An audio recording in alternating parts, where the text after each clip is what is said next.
With the name of Allah Almighty, the most gracious, the most merciful. Dear student friend follower, you're seeing screen, and on this screen you see that there are some pictures and picture of Eugene O'Neill.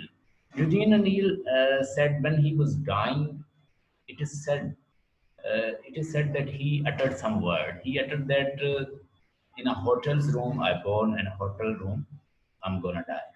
यानी एक hotel के कमरे में पैदा हुआ और वहां ही मेरी डेथ हुई है। यूजीन ओनील 1888 में पैदा हुए हैं, अमेरिकन राइटर हैं, और उन्होंने जो उस वक्त के जो प्योरिटन्स जो थे फैमिली है उसके ऊपर लिखा है। तो कहता है कि जितनी ख्वाहिशात को हम दबाते हैं वो उतना ही डेंजरस होकर बाहर निकलती हैं। तो हमने यहाँ पे देखा जो बेटा है वो माँ में इंटरेस्टेड है, जो बेटी है वो फादर में इंटरेस्टेड है। तो ये एक बेसिकली इससे पहले का भी मैंने आपको बताया कि सिगमंड फ्राइड का एक साइकोएनालिसिस थ्योरी है। सिगमंड फ्राइड की आई थिंक कोई और भी पार्टिसिपेंट है chat. Voice is not coming. हाँ जी, सोबिया कहती हैं वॉइस नहीं आ रही, कोई वॉइस का इशू है? हाँ आलिया, आपको आवाज ठीक आ रही है? आलिया, आपको आवाज ठीक आ रही है? हाँ जी, मुझे तो ठीक आ रही है सर। देखिए अपना जी मुझे आ रही है। सोबिया चेक करें, आपको कोई इशू होगा उधर से, इधर से हमारी तरफ से ठीक है, चेक करें आप। तो ये नोट्स हैं जो मैंने खुद, यानी मैंने एक लेक्चर है मेरा उसको ट्रांसलेट किया गया है स्टूडेंट ने। यूजीन ओनील 1888 में अमेरिका के एक होटल में पैदा हुए, यानी ये खूब हुआ आपको इंग्लिश में मिल जाएगा, उधर से आप अगर देखें तो ग्रंट की बुक जो है वहाँ मिल जाएगा, उसकी ट्रांसलेशन उधर से आप थोड़ा सा पढ़ लीजिएगा। उसके बाद असाइनमेंट। सर आवाज नहीं है। हाँ जी, सोबिया को आवाज का इशू है, क्या प्रॉब्लम है? सोबिया अब यहाँ पे भी नहीं आ रही ठीक तरह से, आपके नेट का इशू है, कोई चेक करें। एनी हो, यूजीन ओनील एक होटल के रूम के अंदर पैदा होते हैं, वहां पे इनकी डेथ होती है। इसका बाप जो था वो होटल में काम करता था। यूजीन ओनील जिस होटल के कमरे में पैदा हुए वही इनकी डेथ हुई, यानी पहले यूजीन ओनील के बाप की मौत हो जाती है, उसके बाद उसके बड़े भाई की डेथ हो जाती है। तो इन सारी ट्रेजेडी से अपने आप को मसरूफ रखने के लिए यूजीन ओनील लिखना शुरू कर देते हैं। यूजीन ओनील अपनी राइटिंग में सी के थीम को बहुत ज्यादा इस्तेमाल करते हैं। सी बेसिकली थीम क्या होता है? वुसअत का थीम है, लाइफ का थीम है। तो यूजीन ओनील की मौत जो है वो 1953 में हुई है। मरने से पहले जो उसने अल्फाज कुछ इस तरह से कहे थे कि मैं जिस कमरे में पैदा हुआ उसी कमरे में मेरी डेथ हो रही है। Eugene O'Neill Roman Greek literature से बड़े मुतासर थे, जो कि हमें एगमेम्नान से पता चलता है। एगमेम्नान एक एस्किलस का वर्क है जो कि सबसे बड़ा एक एंशिएंट और सबसे बड़ा अजीम राइटर था ट्रेजेडी का, नाम था एस्किलस। तो एस्किलस और अरिस्टोटल और प्लेटो और उसके बाद यूजीन ओनील ने किनको स्टडी किया हुआ है? उसने अरिस्टोटल को, प्लेटो को, यूरिपिड को, एस्किलस को और उसके अलावा सोफोक्ली को, ये थ्री मेन ट्रेजेडी राइटर हैं, इनको स्टडी किया हुआ है। जब हम इसके अंदर देखते हैं इडिपस कम्प्लेक्स और इलेक्ट्रा कम्प्लेक्स, ये बेसिकली उसने किससे लिया है? सोफोक्ली से। सोफोक्ली का वर्क है ना, हमने देखा एडिपस रेक्स। तो एडिपस रेक्स के अंदर जो इलेक्ट्रा और एडिपस कम्प्लेक्स है ये उसने उससे लिया। उसने कहा कि जब बेटा जो है वो माँ की तरफ इंक्लिनेशन शो करता है तो उसको हम एडिपस कम्प्लेक्स कहते हैं। जब बेटी जो है वो फादर की तरफ झुकाव होता है उसका तो हम उसको इलेक्ट्रा कम्प्लेक्स कहते हैं। ये दोनों कॉम्प्लेक्स जो है उसने इसके अंदर इस्तेमाल किए। और वो मजीद हमें ये बताता है कि जब आप किसी ख्वाहिशात को ज्यादा दबाते हैं, अपनी ख्वाहिश को, फीलिंग्स को, तो वो बड़ी खतरनाक होकर बाहर आती हैं। मिसाल के तौर पर प्योरिटन्स जो हैं वो इस बात पे बिलीव रखते हैं कि हम पहले ही गुनाहगार हैं, तो हमने बहुत सारे पहले ही गुनाह किए हुए हैं, हम इस दुनिया में आए हैं ताकि हम यहाँ पे अपने आप को प्योरीफाई करें। Since we are already in sin because due to Adam and Eve, यानी जो एडम और ईव थे उन दोनों ने गुनाह किया था और उन्होंने फॉरबिडन ट्री खा लिया था, उसकी वजह से हम सारे उनके बच्चे हैं, तो हम पहले ही गुनाहगार हैं। So it is our duty to purify our soul rather than involving in watching movies or expressing our feelings or showing love and watching like drama theater. So they band all these thing in England. उन्होंने ये सारी चीजें band कर दी थी, poetry, theatre, और जब उनकी हुकूमत आई प्योरिटन सी। प्योरिटन एक ऐसी सेक्ट है जैसे हमारे शिया सुन्नी का एक सेक्ट है, उसी तरह क्रिश्चियनिटी के अंदर वो सेक्ट है, वो बड़े एक्सट्रीम किस्म के बिलीवर हैं। We are true son of God and we are our duty to express our feeling, less eating, less sexual activity, less romance. और वो कहता है कि जब हम अपने आप को ज्यादा दबाते हैं तो psychologically we are diseased person, हम क्या होते हैं, एक डिजीज होती है, तो हम उसको बड़ा किसी और तरह फिर एक्सप्रेस करते हैं। जैसे मिसाल के तौर पर प्योरिटन घर है, उसमें कैरेक्टर जो है वो अजीबोगरीब किस्म के काम कर रहे हैं। जरा मैं आपको बताता हूँ उनके बारे में, आप ये उर्दू में ये तो खुद पढ़ लेंगे। अब आपने ऐसा करें कि बुक आए, बुक के पेज नंबर पर आए, 2 असाइनमेंट इंशाल्लाह आज हम पढ़ेंगे। पहली असाइनमेंट आई हुई है आपके क्वेश्चन में कि Puritan in morning become Electra, discuss the ideas of Puritanism in morning become Electra. Question आ सकता है और आया भी हुआ है ये क्वेश्चन। अच्छा, या आपको ये आ सकता है क्वेश्चन आपके फाइनल एग्जाम में, discuss characters are hurting each other egos, discuss how all the characters they are hurting each other egos। आप ये डिस्कस करें कि सारे कैरेक्टर जो हैं, ये 2018 में गाल बनाया हुआ है ये question, discuss characters, all the character in morning become Electra, they are hurting each other egos. अब कौन कौन किसकी ईगो को हर्ट करता है? आलिया आप बताएं कि इसके इसमें क्रिस्टन जो है वो आपको क्या लगता है किसकी ईगो को हर्ट कर रही है? जब वो अपना अफेयर एडम ब्रंट के साथ बनाती है तो वो किसकी ईगो को हर्ट करती है? वो अजरा जो उसके हस्बैंड होते हैं उनकी ईगो को जो है वो हर्ट करती है। यस, वो अपने हस्बैंड की ईगो को, कि उससे बड़ा गुस्सा आता है, वो इवन के मरते हुए भी ये बता देता है कि मैं नेचुरल डेथ नहीं मरा, मुझे मारा गया है, मेडिसिन ने मुझे किसी ने कत्ल किया, यानी वो अपनी बेटी लवीनिया को बचाया। अब लवीनिया की ईगो को कौन हर्ट करता है? पीटर जो नहीं जो उसका भाई होता है क्रिस्टन, हाँ, उसकी ईगो को हर्ट करती है उसकी मदर, क्योंकि वो अपनी माँ की तरफ से, अपने बाप की तरफ होना चाहती है, तो वो उसे मौका नहीं देती कि वो अपने बाप की तरफ ज्यादा इंटेलिजेंस शो करे, उसे टाइम दे सके। उसकी मदर जो है उसमें एक बड़ा उसको एक फील होता है। और वो एडम से भी प्यार करती है लवीनिया को, क्योंकि उसका आना जाना, और एडम की शक्ल किससे मिलती है? उसके फादर से और उसके भाई आरुन। तो वो आरुन, वो एडम के साथ वो नहीं चाहती कि ये लवीनिया जो है वो क्रिस्टन जो है वो अपना रिलेशन एडम के साथ बना ले, वो इसको भी लाइक नहीं करती, और ये भी नहीं चाहती कि ये मेरे फादर के ज्यादा करीब हो। वो ऐसे लगता है कि जैसे क्रिस्टन के जो वो खिलाफ है और वो उसकी ईगो को हर्ट कर रही है, क्रिस्टन लवीनिया की। अब आरुन जो है वो किसकी ईगो, आरुन की ईगो को कौन हर्ट करता है? आरुन जो है उसकी भी ईगो को हर्ट किया जाता है। ईगो को कौन हर्ट करता है? ईगो को बेसिकली हर्ट किया गया है प्योरिटन फैमिली की तरफ से, ये मनान फैमिली की तरफ से। इस मनान फैमिली से बदला लेना चाहता है कि उन्होंने उसको हर्ट किया है। They did not given him proper share, उन्होंने उसे प्रॉपर शेयर नहीं किया, तो वो कहता है कि मैं बदला लूंगा। अब एजरा और एब मनान के 2 बेटे थे, एक का नाम था एजरा मेनान और एक का नाम था, दूसरे का नाम क्या था? डेविड मेनान। डेविड मेनान जो है वो प्योरिटन वैल्यू, रिलीजियस और इस तरह नहीं था, जबकि एजरा मेनान जो है वो रिलीजियस था, एब मेनान की बात मानता था, प्योरिटनिज्म को मानता था, प्योरिटन रिलीजियस वैल्यू को मानता था और अपनी ख्वाहिशात को दबाता था। अब वो मैरी ब्रंटन से वो दिल से लाइक करता था एजरा, लेकिन एजरा इन सारी वैल्यूज की वजह से उसके पास नहीं जाता। लेकिन अब जो दूसरा है डेविड मेनान, वो शराबी है, शराब भी पीता है, वो वैल्यूज को नहीं मानता, प्योरिटनिज्म को नहीं मानता, हट के चलता है, रिलीजियस नहीं है, मजहबी नहीं है। वो अल्टीमेटली उसके साथ रिलेशन बना के उसको प्रेग्नेंट कर देता है। जब वो प्रेग्नेंट होती है तो उसे गुस्सा आता है, उससे ईगो किसकी हर्ट हो रही है? एजरा मेनान की। यानी डेविड मेनान किसकी ईगो को हर्ट करता है?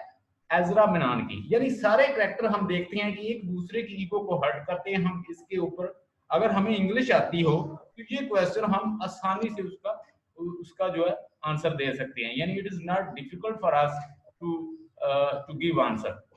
हम उसका आंसर जो है आसानी से दे सकते हैं। चूंकि हमें इंग्लिश का मसला होता है, we have a problem especially in our English language, we don't know how to express our ideas. So it is a very easy question. The thing is that we people don't know how to express idea in English.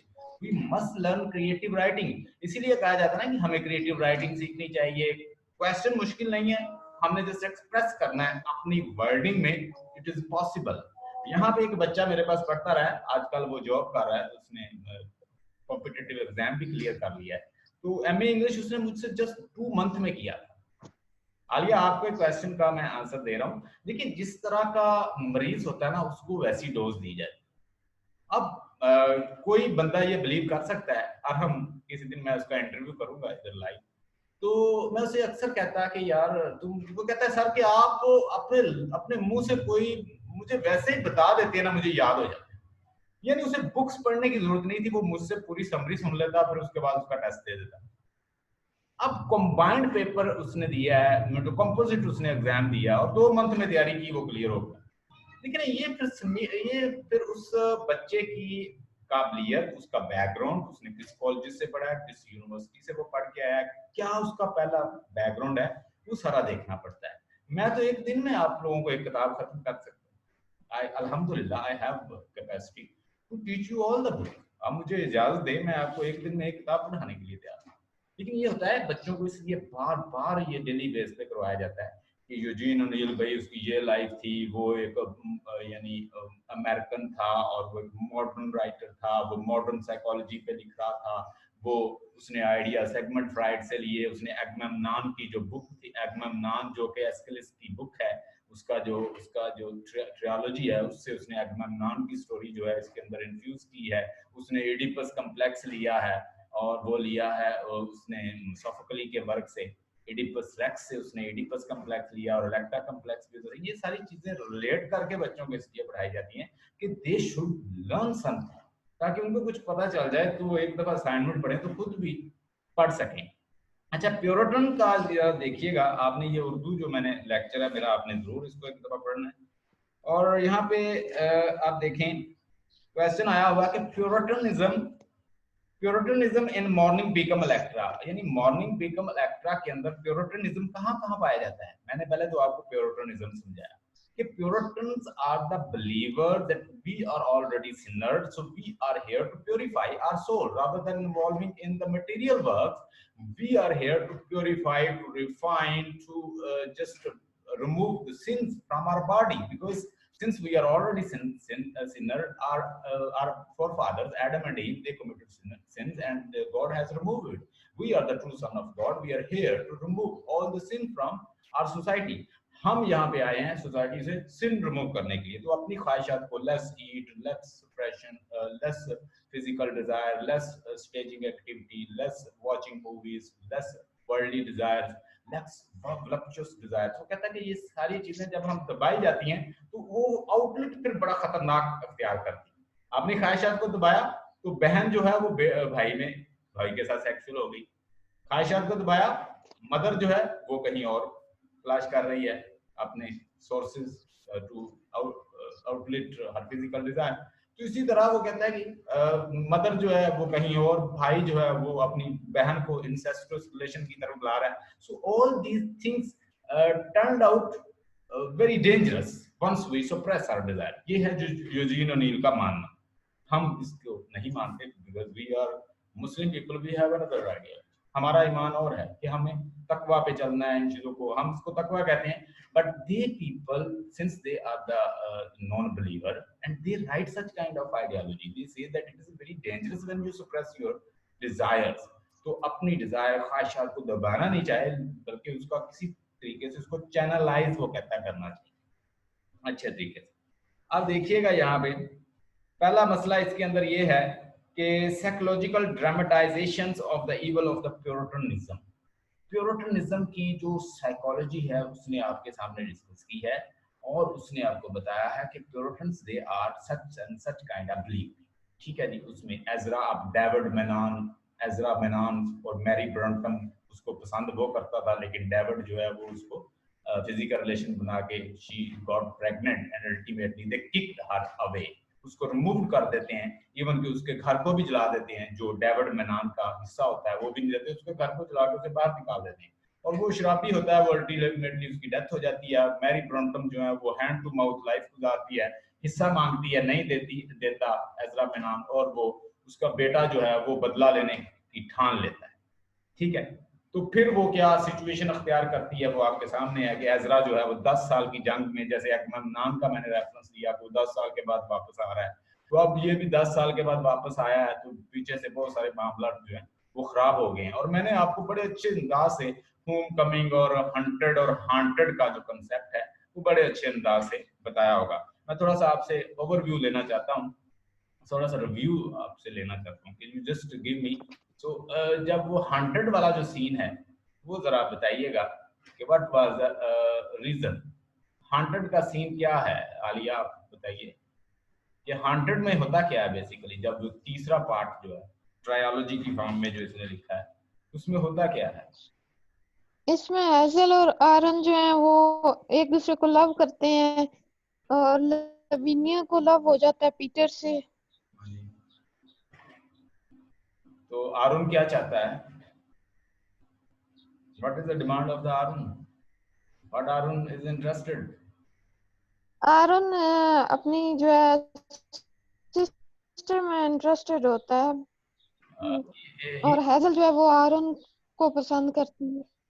But the thing is that this person Arun, he has got he is involved in a incestuous relation. He wants that Lavinia should live like as Ezra to Christians and Christian to Ezra.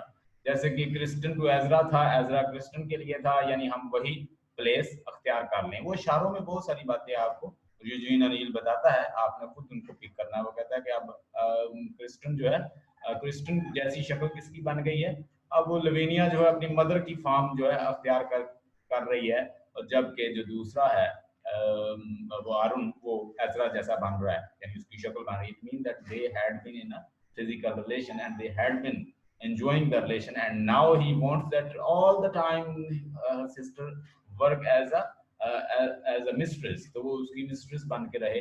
लेकिन ये possible नहीं था, वो ये चाहती थी कि अब वो शादी कर ले पीटर से, बट वो डेड आर टू स्ट्रॉन्ग, वो ये भी अल्फाज वो बोलती है, dead are too strong. Page number है ये निकालिएगा 261 पे, मैं कुछ चीजें आपके सामने पढ़ता हूँ। मॉर्निंग बीकम अलेक्ट्रा, अगर आपके पास है बुक तो काइंडली वो खोल लें। Mourning become Electra is a psychological dramatisation of evil of the Puritan. Puritan sect के अंदर जो एक फिरका है क्रिश्चियन, उनके अंदर जो सप्रेशन और ख्वाहिशात को दबाना और मजहबी रखने की कोशिश करना, जबकि वो खुद मजहबी नहीं है अंदर से, उनकी साइकी दिखाई गई है कि they are showing they are religious but in fact they are not religious people. वो अपने आप को शो तो करते हैं कि वो बड़े रिलीजियस लोग हैं, लेकिन they are not religious. Their action shows their action show they are not religious, so they are just showing. वो एक प्रैक्टिस करने की कोशिश करते हैं, लेकिन that is not possible. The actions of the plays has been set in the puritanical वो ही एक प्योर जो बिलीव उन्होंने रखा हुआ अपना puritanical surrounding environment, the puritanical people, the New England countryside in which the action of the play takes place in the full of the almost barren and the rocky countryside and barren mountain। ये new England एक place है America के अंदर, आपको पता है कि mostly English people ही वहां पे अब आते हैं, तो न्यू इंग्लैंड वहां पे एक प्लेस है। तो कहता है उसकी कंट्री साइड दिखाई गई है, उसके जो प्यूरिटन लोग हैं मोस्टली जो इंग्लैंड से उधर गए हुए हैं और उनका सेक्ट भी प्यूरिटन है, तो उनके लोगों को दिखाया गया है। And what they are doing, what they are practising their religion very in a very staunch manner, बड़े स्टॉन्च मैनर के साथ, बड़े रिजिड और ऑर्थोडॉक्स मैनर के साथ वो अपने रिलीजन को प्रैक्टिस कर रहे हैं, but innerly they are something else. दिखावे में कुछ और हैं, दिखावे में वो आपको मौलवी लगेंगे बड़े अच्छे, लेकिन इनरली क्या कर रहे हैं, दे यू इवन कांट इमेजिन कि वो क्या है, वो जस्ट नाम के गुड है। The New England countryside in which the action of the plays take place full almost barren and rocky countryside in the barren mountains. The people are equally austere. Austere का मतलब लिखें rigid, पक्के, orthodox, पुराने belief, tough, मजबूत, and thrifty. All this create an atmosphere of the severity, inflexity and firmness। यानी वो चूंकि वो जैसे उसने बताया कि बैरन इलाका है, रॉकी इलाका है, माउंटेन का इलाका है, उनके बिलीव भी माउंटेन जैसे ही हैं, बड़े ऑर्थोडॉक्स और बड़े पक्के, उनको छोड़ना नहीं चाहते। In the eyes of Neill, Neill जो राइटर है, in the eyes of the Neill this Puritanism represent every kind of the suppression, hypocrisy and sham. sham का मतलब लिखे फेक, दिखावा, कि hypocrisy मुनाफकत, shame दिखावा, suppression दबाना ख्वाहिशात को। मिसाल के तौर पर आप इंग्लैंड के लोगों को देखें कि they are very blunt and bold people in their relationship. अगर किसी को किसी के साथ रिलेशनशिप बनाना है तो वो ओपनली बना रहे हैं, ठीक है। They have given free hand to male and female. They can do as long as they agree, they can do whatever they want.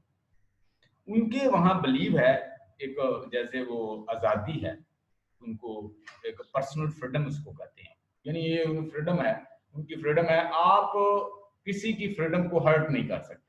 मिसाल के तौर पर two male female they standing there talking and even they are hugging and whatever they doing, they are involved in some physical activity. So you go there, you say what are you doing? In our country it is not permitted, please don't do that.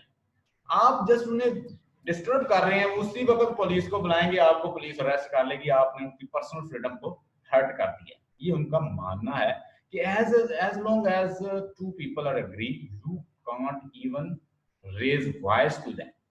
अगर आप आवाज भी उठा रहे हैं तो आप उनकी फ्रीडम को हर्ट कर रहे हैं, वो आप कानून के दायरे में आ जाएंगे, कानून आपके ऊपर लागू होगा कि वो आपको अरेस्ट करें। तो वहां पे वो कहते हैं कि जो लोग अपने आप को दबाने की कोशिश कर रहे हैं, असल में उसने उनके ऊपर स्टार किया है कि वो ओपन तो नहीं करते, लेकिन अंदरूनी लेवल पे बहुत सारे मसले मिसाल उनके घरों में आ चुके हैं। All this create an atmosphere of the severity, inflexity and firmness in the eyes of the Neel. This Puritanism represents the kind of the suppression and hypocrisy and sham behavior. It is not the careful, hypocritical approximations of the New England. It is a Puritanism which O'Neill understood through the eyes of own generation. It represents the sham, it's a sum total of everything that was wrong with the American society. यानी ये जो चीजें दिखाई गई हैं, ये एक तो मॉडर्न साइकोलॉजी से उसने उसके ऊपर मॉडर्न साइकोलॉजी अप्लाई की है। The people they suppress themself, they are in fact more dangerous as compare to people they are finding their outlet. वो लोग जो अपनी ख्वाहिशात का इजहार कर लेते हैं, जो आप एक्सप्रेस कर देते हैं, उनसे जो दबाने वाले हैं ख्वाहिशात, वो किस एज में क्या शो कर दें आप उनके बारे में नहीं जान सकते। अब इसकी मिसाल मैं यूं दूंगा कि बहुत सारे कॉलेजेस के अंदर जैसे बड़े बड़े प्रोफेसर जो हैं अपने स्टूडेंट को ब्लैकमेल कर रहे होते हैं, बहुत बड़े बड़े आप देखें मदरसों में चले जाएं, they are suppressing their desire but ultimately what they are finding outlet तो फिर अल्टीमेटली उसका क्या नतीजा होता है, दैट इज डेंजरस। तो उसको चैनलाइज वो कहता है जी किसी तरीके से करना चाहिए। हर लिटरेचर जो होता है ना, पीस ऑफ लिटरेचर जो भी हो, वो कोई ना कोई आपको लेसन, ये आप उससे क्या निकालते हैं, ये अब आप पे आपको कोई ना कोई लेसन दे जाता है। तो literature is basically reflection of life and whatever happening in a society literature shows you. Literature को कहा जाता है ये रिफ्लेक्शन होता है लाइफ की, ये लाइफ की अक्कासी करता है, और जो कुछ सोसाइटी में हो रहा होता है वो वैसे। अब अमेरिका के अंदर ये हो रहा है तो उसने आपको अमेरिका की ये बातें बता दी हैं। मेल जो है वो मेल से शादी कर सकता है, फीमेल फीमेल से शादी कर सकती है। जाए देखें अमेरिका के अंदर ये इस तरह के बिल पास हुए, जाए देखें आप यूरोप के अंदर इस तरह के बिल पास हुए कि इस तरह के गे रिलेशन और मेल मेल से फीमेल फीमेल से, इसके अंदर फेमिनिज्म थ्योरी उसके ऊपर आ गई है कि मेल जो है वो कभी फीमेल बनता है, कभी मेल बनता है, कभी वो बिहेवियर जो होता है वो भी फेमिनिस्ट थ्योरी के अंदर उन्होंने उसको भी शामिल करने की कोशिश की है। Sometimes male wants to be a female. It is what the action that shows whether the person is female or male. तो वो यानी बहुत सारी साइकोलॉजिकल थ्योरीज और पॉलिटिकल थ्योरीज और उसके बाद फेमिनिज्म के अंदर इन चीजों को अप्लाई करने की कोशिश की जा रही है। First generation of feminism, second, third, fourth, fifth और इस तरह की जो ये सारी वेव्स आ रही हैं, मेरा जिस्म और मेरी मर्जी, so these are also part of them. ये भी उनका हिस्सा है। O'Neill uses the hypocritical attitudes in the textures of the play. O'Neill क्या इस्तेमाल करता है?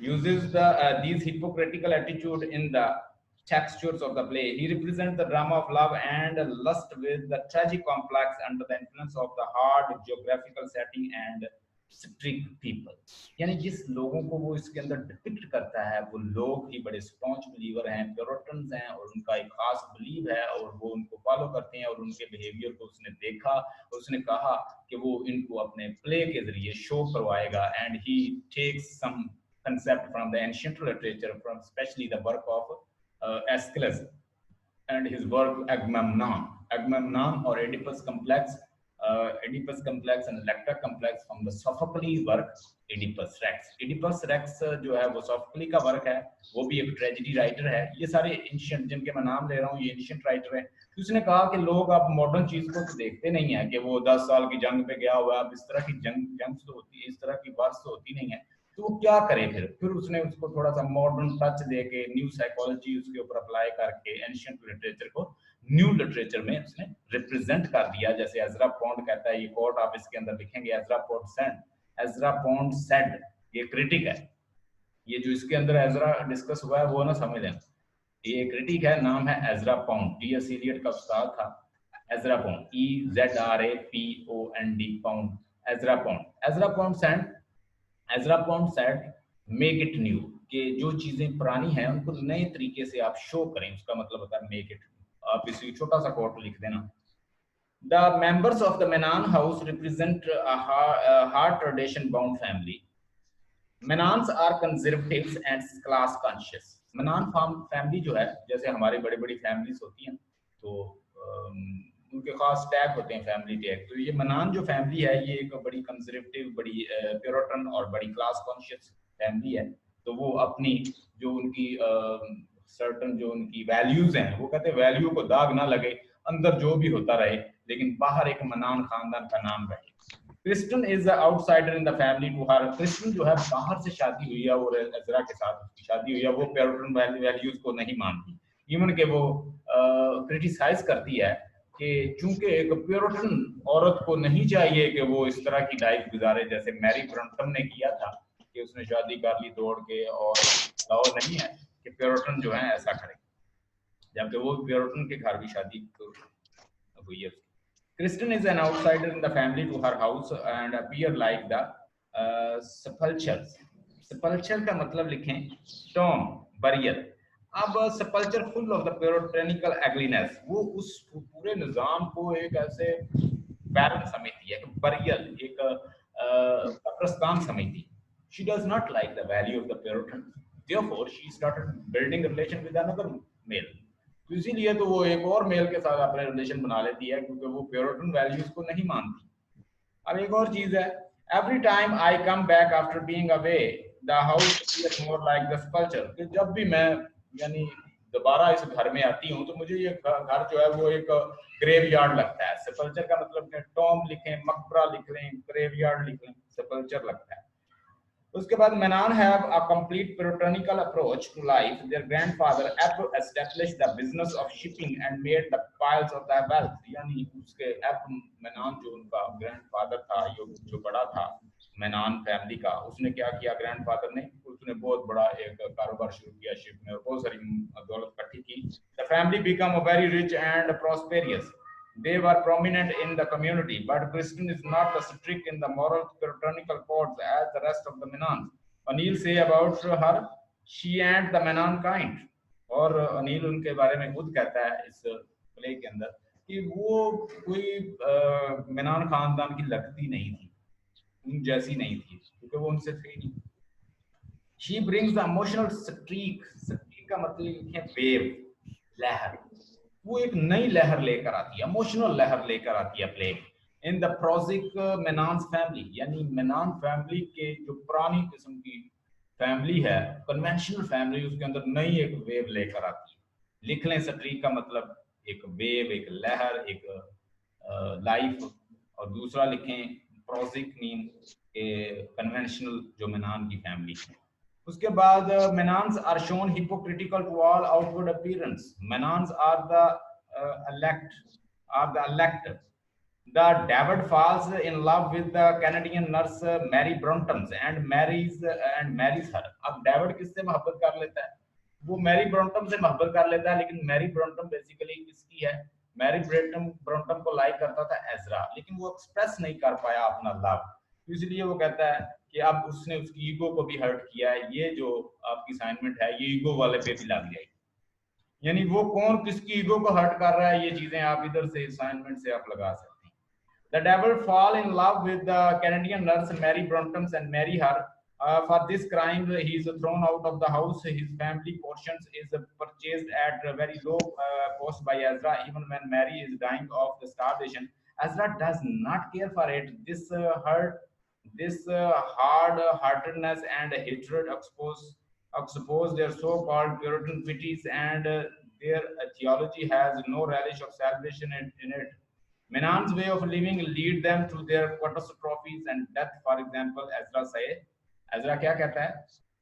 एजरा कहता है कि इस दुनिया में इंसान जब आता है, तो अब देखिए ये एक सेंटेंस जो है ये एजरा तो नहीं कह रहा, बेसिकली उसके पीछे ओनील ही कह रहा है। तो अब ये सेंटेंस कहता है कि इस दुनिया में इंसान जब आता है तो उसकी मौत उस वक्त शुरू हो जाती है। His death started when he comes in his life. In life जब इंसान इस दुनिया में आता है उसी वक्त उसकी मौत जो है वो शुरू हो जाती है। देखें, life had only made me think of the death, यानी वो बहुत सारी जंगों में रहा, 10 साल को जंगें लड़ता रहा है, और जब 10 साल की जंग के बाद वापस आया है एजरा, तो एजरा क्या कहता है कि मेरे लिए लाइफ जो है वो मौत है। नीचे उसने कहा life has was a dying, मेरे लिए जिंदगी जो है वो एक मौत है। लाइफ वाज अ डाइंग, और जिंदगी मर रही थी। क्या कहता है? बीइंग बोर्न और standing to die, starting to die. इंसान जब पैदा होता है तब भी मरना शुरू हो जाता है। हाँ जी, जब आया इस दुनिया में रोता है और अल्टीमेटली बड़ा होता है। मसाइल बन जाते हैं। 7 stages of man, human being के ऊपर शेक्सपियर लिखता है कि इंसान जो है पहले बच्चा होता है, फिर वो बड़ा होता है, फिर वो जवान होता है, जवानी आती है, वो महबूबा के लिए खत लिखता है, उसके लिए नगमे गाता है, फिर वो बूढ़ा हो जाता है, फिर वो यानी फिर वो कहता है सोल्जर बन जाता है, ताकतवर बन जाता है, फिर वो मेच्योर्ड एज में आ जाता है, फिर बूढ़ा हो जाता है, फिर दांत चले जाते हैं, फिर लेग्स जो हैं वो बैठ जाती हैं, फिर सारी चीजें खत्म हो जाती है अल्टीमेटली मौत की तरफ। उसने 7 स्टेजेस ऑफ ह्यूमन बीइंग लिखा है। फॉर एग्जाम्पल एजरा से ये आप देख लीजिएगा, they outwardly possess all the Calvinistic and Puritan virtues. Calvinistic एक जॉन कॉल्विन इनका एक फाउंडर था, उसने कैल्विनिस्टिक उसका बिलीफ था, और that was also extreme like the Puritans। ठीक है जी, नाम याद रखिएगा, जॉन कैल्विन जो है वो इसका फाउंडर है। तो कैल्विनिस्टिक और प्यूरिटन वर्च्यूज जो हैं उनको वो मानते थे और एट एनी कॉस्ट उसको इम्प्लीमेंट करते थे। नीचे नेक्स्ट पैराग्राफ में आए, if one fall in the reprobates forever in the morning become electra, this puritanical belief is only in appearance, outward, otherwise in actual life they are heretics and unrestrained, unstrained। unstrained का मतलब होता है tension free, restraint का strain का मतलब होता है परेशानी बेसिकली, तो अनस्ट्रेंड टेंशन फ्री लिख लें। एरेटिक का मतलब होता है आवारा, यानी आपको दिखावे में तो they look very decent, very good, very religious, very puritanical, but inside they are very erotic. आपने देखा कि औरन कैसे डिमांड कर रहा है, आपने देखा कि क्रिस्टन क्या कर रही है, आपने देखा लविनिया क्या कर रही है, आपने देखा rest of the character Adam Brunt क्या कर रहा है, तो एजरा क्या कर रहा है। डेविड जो है वो एक बड़ा एक कैरेक्टर है जो शराब पीता है, मजहब को नहीं मानता, लेकिन उसके साथ बना क्या, वो मजहबी नहीं था लेकिन मजहबी लोगों ने उसको हिस्सा तक नहीं दिया। तो ये सारी चीजें हम इसके अंदर डिस्कस कर सकते हैं। अच्छा जी, आगे मैं थोड़ा सा आपको और बता देता हूँ। Greedy and heartless, there is no theological foundation through the Puritan codes in mourning become Electra. Mencken describe, Mencken एक critic है, वो क्या कहता है, it is as appearance without substance and an ethic without the dogma। यानी ये ऐसी appearance है जिसके अंदर कुछ जान नहीं है, ठीक है, and an ethic without dogma, और ऐसी ethic है जिसका कोई dogma नहीं है, believe नहीं है जिसका। Through Puritans believes in a self control and sex restraint, yet David has sex relation with the nurse maid। वो nurse maid के साथ David के sexual relation थे। And Kristen had, अब Kristen के किसके साथ हैं, adulterous relation with the Brunt, Adam Brunt। In actual life they don't practice self control, यानी actual life में देखा जाए तो ये self control इनमें से कोई भी नहीं करता, चाहे वो डेविड हो, चाहे वो क्रिस्टन हो, चाहे वो दूसरे रेस्ट ऑफ कैरेक्टर हों, sex is associated with the family curse, और सेक्स ऐसे लगता है या जो उनकी जो लाइफ के अंदर ये सेक्सुअल रिलेशन जो है वो इससे भरी हुई है. Ab Manan throws out David for loving and marrying a nurse. Ab can't tolerate the breach of the property. Therefore, he throws David and pulls down the house of the vengeance and rebuild a new house of the.